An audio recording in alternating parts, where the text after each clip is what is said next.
ito na yung unahin ko sa mga favorite natin. Favorite ko pala ang Monocentropus balfouri. Kaya ako sila naging favorite dahil pwede natin sila i-keep as communal. Ayan. Tingnan nyo, ito yung nilihouse ko nung nakaraan. Dalawang magkapatid. Tapos yung isa ay ibang egg sac siya galing.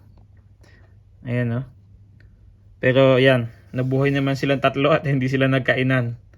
So ibig sabihin, okay silang communal. Kasi nga sila lang ang may malaking chance na mag-success bilang communal. So tingnan din natin kung mga kakain to. Pwede kung hindi rin kakain yung itong isa. Dahil medyo malaki. Ito bagong mold ata to eh. Ayan. So di ba maganda sa collection nyo kung may gato kayong alaga na communal. Dahil bibihira lang sa mga tarantula ang maging communal. May mga ibang tarantula tulad ng Neohalatella insei, ang Heterocrates gigas, ano pa ba? Hindi ko na alam yung iba kung ano yung mga nagsasucess o yung pwedeng i-communal. Pero ito, mas malaki ang chance na mag-success sila. Ayan. Asan yung isa? Tingnan, ewan ko kung kakain to. Pisahin ko lang yung ulo nitong superworm. Pero I think ko ito hindi nakakain to. At hanggang ngayon ay mga unsex pa rin sila. Kaya hindi ko alam kung ano ang male at ang female.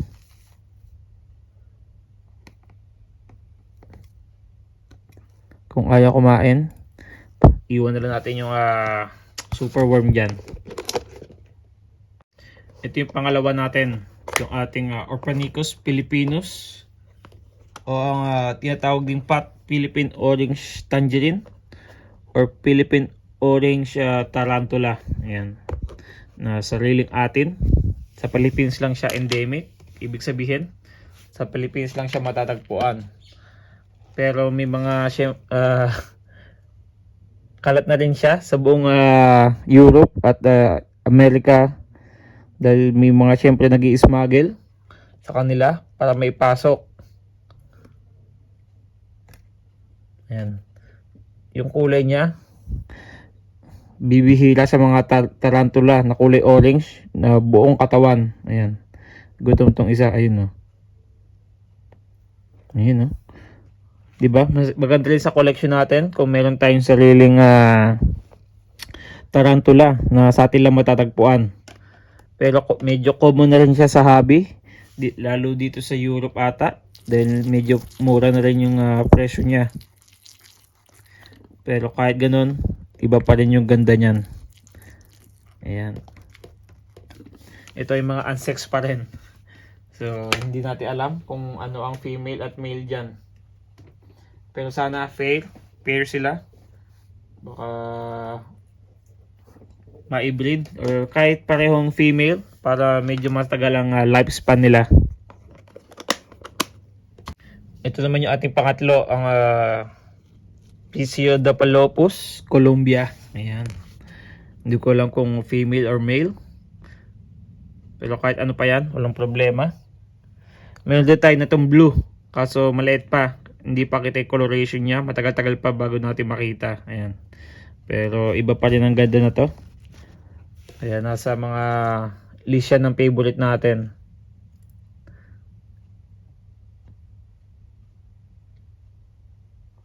May pagkat matakaw din to. Ewan ko lang kung ayun, kumain nga. Ayan. Pero pag mga isling pa lang na to, napakahirap pakainin. Laging nag-iiwan lang tayo ng pre-killed na feeders. Pero ayan, buti na lang kumain. Balik natin tong hide. Pero alis ka muna dyan konti. Ay, binitawan.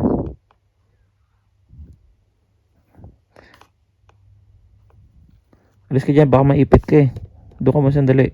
Alis. Ay nako, nahihirapan pa ako.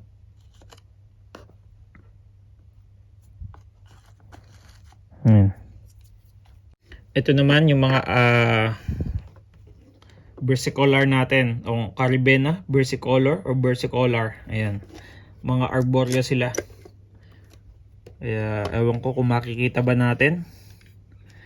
Yung kulay nila blue pag mga maliliit pa, pag slings. Pero nagiging red na rin sila pag laki-laki. Siguro pag semi or sub-adult na. Hindi ko alam kung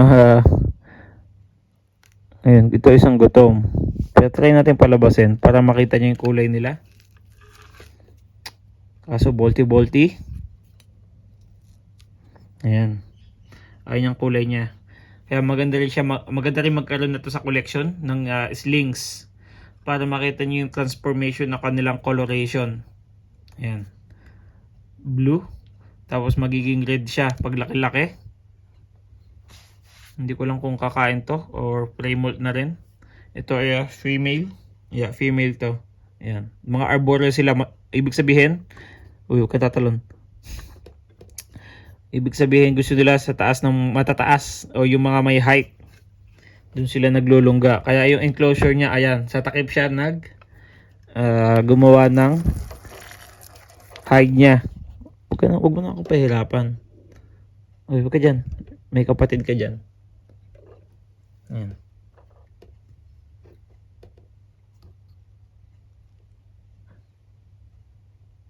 Baba dyan. Ayun. Ayan, ito pa isa. Medyo mahirap pa tayong kumuha ng takedown sa kanila. Mahirap pakainin. Kaya pinakita ko lang sa inyo. So papakita ko sa inyo pag malaki na sila. Pag nag-iba na sila ng kulay o ng coloration. Ito pa isa sa mga magagandang kunin pag slings. Itong mga Chromatopelma Cynopubescens or ang green bottle blue. Ayan. Ito ay male, matured male. Ayan, puro sperm web na siya. Dahil nagtatransform din siya ng kulay from slings, from maturity or from matured ata. Bahala na kayo kung tama yung sinasabi ko. Ayan, ito yung adult female natin. Ayan, no? Grabe ganda niyan. Ito, kinuha ko to ng sling. Ayan, napalaki natin siya at naging female, matured male. Ayan, grabe ganda niyan. Na isa rin sa nasasayang sa hobby. Tingnan natin kung kakain. Pero alam kong kakain to, pero ayokong busugin masyado dahil nga bala ko ring isa lang.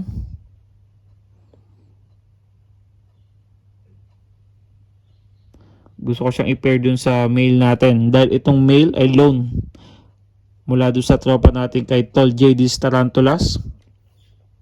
Yan, isa sa mga babaero, pinaka-poging keeper na kakilala ko. Ayan. Isang mentor din natin sa pagbe-breed. Ayun, no? Kumain. Ito, matatakaw din itong mga green bottle blue na to. Agad hindi sila play molt, kakain at kakain yan. Lagyan natin ng tubig.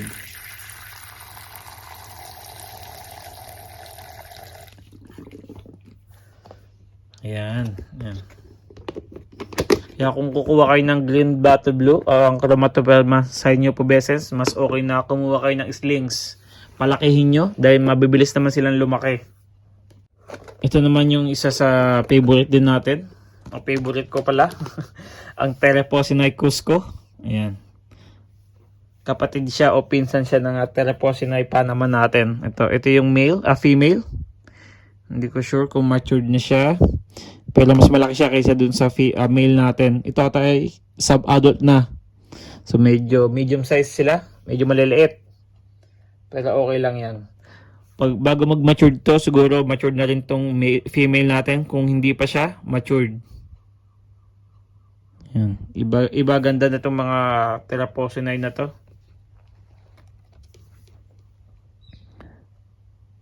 So may pinagkakainitan yung mata ko na Tereposinae. Ayan, itong Tereposinae Columbia. Ayan, maganda ang itsura niya kaso medyo mahal. Hindi kaya ng budget. Siguro pag tagal-tagal. Para siyang Chromatopelma cyniopubescens ang itsura na maliit. Ayun. Ayan. So, kailangan busugin natin itong male para mag-matured na at maisalang na dito sa female natin para ma-breed na. Madalang tayo makakita ng Teraphosinae cusco sa market dito. Madalang ang nagbebenta. Hindi ko sure kung rare ba siya or hirap lang i-breed. Pero okay lang. Susubukan natin.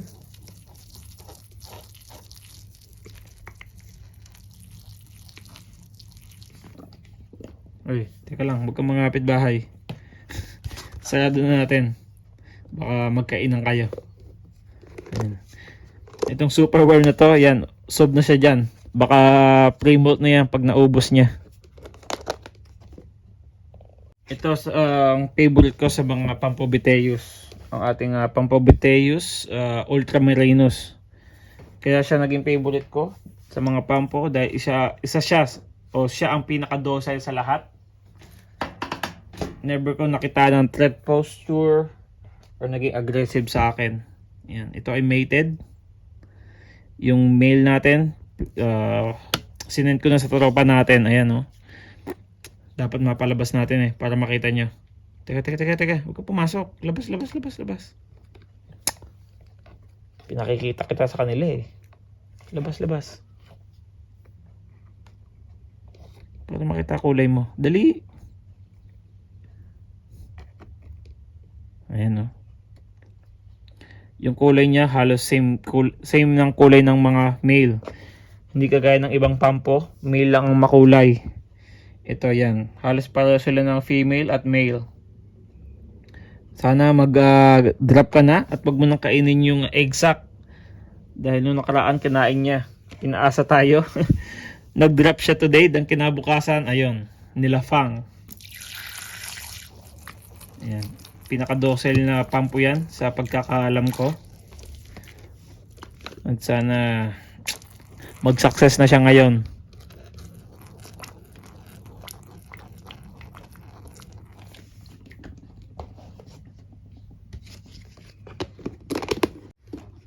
Ito pa isa, ang ating Chiloblachus electric blue na nag-failed. Mated din, kaya lang nag-molt. Ayan. 2 beses ko na siya napares. 2 beses na rin siya nag-molt. Pero huwag kang mag-alala. Hindi tayo susuko na i-breed ka. Yeah. Anyway. Palabasin nga natin. Hindi ko pa siya nakikita mula nung nag-molt. Kung ano na kulay niya.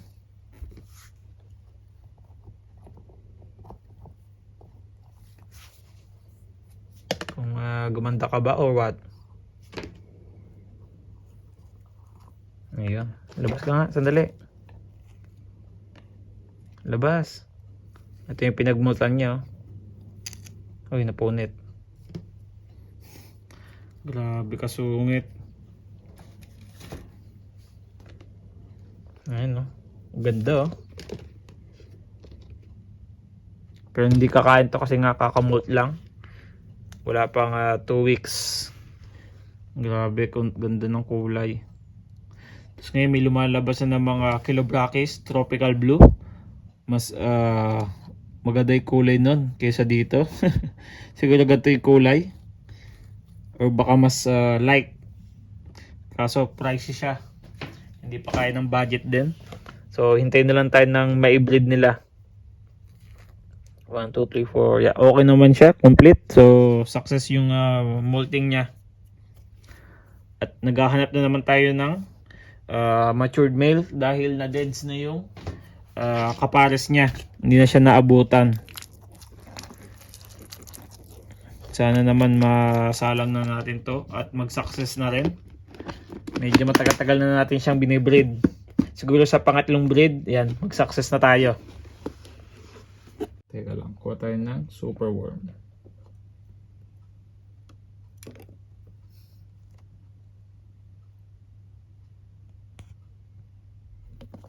Uy, balik.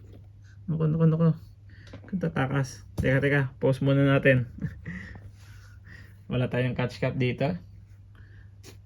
Hindi naman. Ay, nako. Nako, ayun na. Teka, pause muna tayo. Ayan, nakuha na natin siya. Wala tayong catch cap dito kaya ang may ang ginamit natin. Ayan, tumatakbo na naman. At huwag niyong gagayahin to, ang pag-handle ng tarantula. Uy, kaya ang kulit mo naman eh. Diba? Ayan na. Tatakas na naman. Ayun na. Pause ulit, pause. Ayan, pinasok na siya doon sa enclosure niya. At medyo bolty-bolty. Ayan. Di ko alam kung female tong ating Psalmopithecus na to. Pero okay lang, may matured male, female tayo. At may adult male na tayo. Ayan, so may isasalang din natin sila pag nag-mature na tong male. At ito yung pangatlo sa panghuli natin. Kung hindi ako nagkakamali. Yung ating Typhoclanae Celadonia. Kung tama ako ng pagkakabigkas. Isa siyang arboreal na dwarf. Ayan, super liit. Pero tingnan natin kung kakain. Bigyan natin ng lats. Mas maliit na lats. At pre-killed. Medyo pisak na yung ulo niya.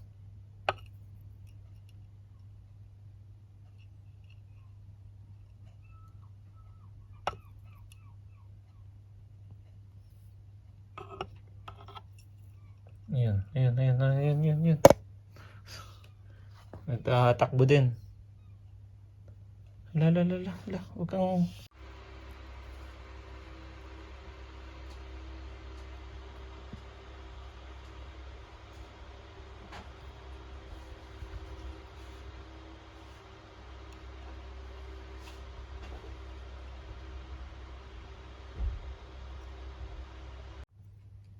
Ito na yung Celadonia natin. Ayan, medyo bulky siya. Meron siya yung dating trapdoor. Ayan, tumalon. Kaso umalis siya doon sa trapdoor niya. Sabi trapdoor niya. Ito yung trapdoor niya dati. Ayan na. Tapos umalis na siya dyan. Tapos gumawa siya ng enclosure dito sa takip. Ayan, nasa na. Ayun, takbo ng takbo. Takpan muna natin. Baka mag-bolt na naman eh. Medyo bolt itong Celadonia. Nawala. Ayan na nga natin. At hindi ma-stress. Kung meron tayong Celadonia, ito naman yung ating Typhoclanae Coromim. Ayan. Isang dwarf arboreal din. Ito, andito siya. So try natin palabasin nang makita nyo. Nakuha ko to ng 0.5 cm. So napakaliit. Nasaan na siya? Ayan, lumalabas na. Labas ka lang sandali. Pakita ka lang, hoy. Ayaw magpakita. Labas na, dali na. Okay, hirapan pa tayo palabasin eh. Sobrang liit, nakakatakot. Baka mapisak. Ito na lang gamitin natin na maipasok hanggang doon sa dulo.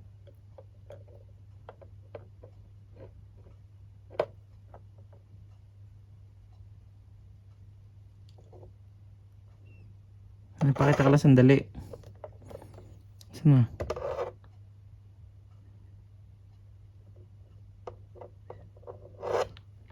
Medyo mahihiyain din itong mga Typhoclanae na to.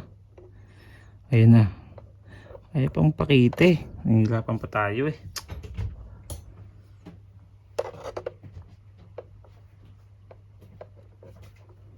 Pakita ka lang sandali. Dali na, akit na. Ayun na. Ito na yung kulay niya ngayon. Ewan ko lang kung kita nyo.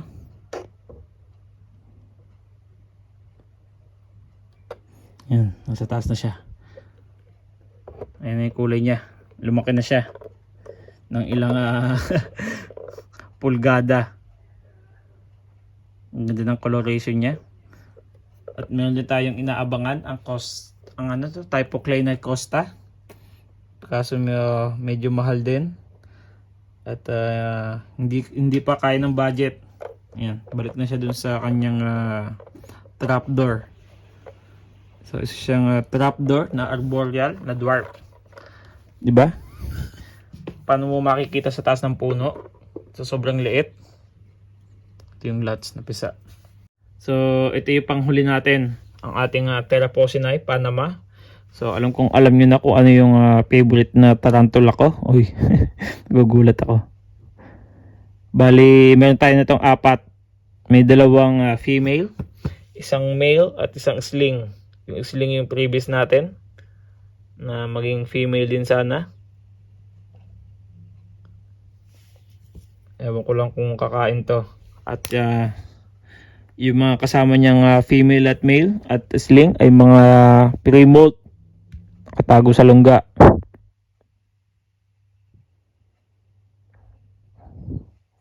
Magugulat pa ako na to eh.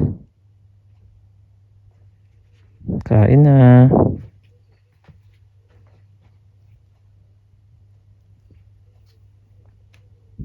Uy, hindi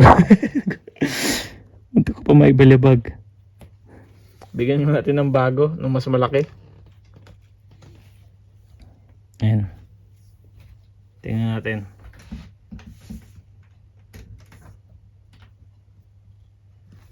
Ay, huwag ka nang bumalik. Napakain ka eh.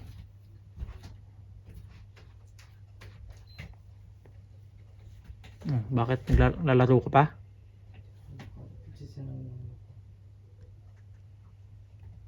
Ayan, nahiya na tuloy yung Panama natin.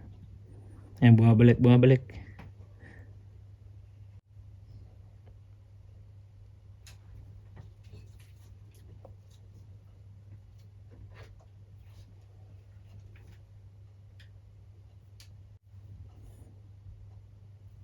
Ayun, kinain.